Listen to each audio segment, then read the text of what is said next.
jẹ́ kí n sáré gbé ẹ débẹ̀ látẹnu Sheikh Ismail ọmọ Barahama agbára dua. Eléyìí ni ìmùlẹ̀ ẹlẹ́yẹ téèyàn máa fi ń rí gbogbo ohun tí ń jẹ́ ìṣòro ara ẹni lójú oorun tí wọ́n tọ́ni sọ́nà lórí rẹ̀.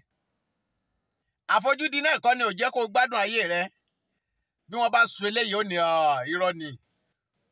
Lọ lè ṣe eléyìí wò, wàá gbé títóbi fún Ọlọ́run. Ọmọ ìyá mi lọ bá ń wá àdán kan tó bá jẹ́ gbígbẹ, lọ lè wá òǹbẹ ẹyọ kan. Tó bá wá òǹbẹ yìí tán, lọ lè wá akọ ẹyẹ ẹ̀gà kan. Tó bá wá mẹ́tẹ̀ẹ̀ta yìí tán, wá lọ lè bá mi ra ọṣẹ dúdú. Gbogbo àwọn nǹkan tí mo wá kà kalẹ̀ fún ọ yìí, àdán kan òǹbẹ àti akọ ẹyẹ ẹ̀gà yẹn, wá gún gbogbo ẹ̀ kó kúnná dáadáa. Tó bá wá gún gbogbo ẹ̀ tó bá kúnná tán, wá kó ní ọṣẹ.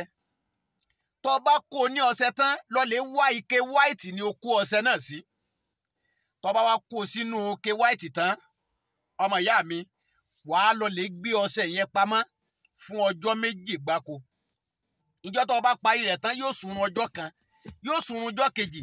Tó bá di ọjọ́ kẹta, ọmọ ìyá mi, wá bu ọṣẹ yìí kó máa bu ẹ̀. Alaalẹ́ là á máa wá ń wẹ ọṣẹ yìí. Tó bá fẹ́ wẹ ọṣẹ yìí lálẹ́, tó bá ti bu ọṣẹ ọ̀hún sínú kànkàn yìí, wá wí gbólóhùn yìí sí pé Masha Allahu la quwwata illa billah. Bó bá ń bẹ̀rẹ̀ sí ní wẹ ọṣẹ yìí, gbogbo tí ń jẹ́ ìṣòro ayé rẹ, bó bá sùn wàá lálàá lórí rẹ̀, wọ́n sì tọ́ ọ sọ́nà lórí rẹ̀. Bó bá lè gbìyànjú rẹ̀, wàá dúpẹ́ lọ́dọ̀ Ọlọ́run, wàá dẹ̀ ṣẹ́gun àwọn ọ̀tá rẹ̀. Salamu alaikum.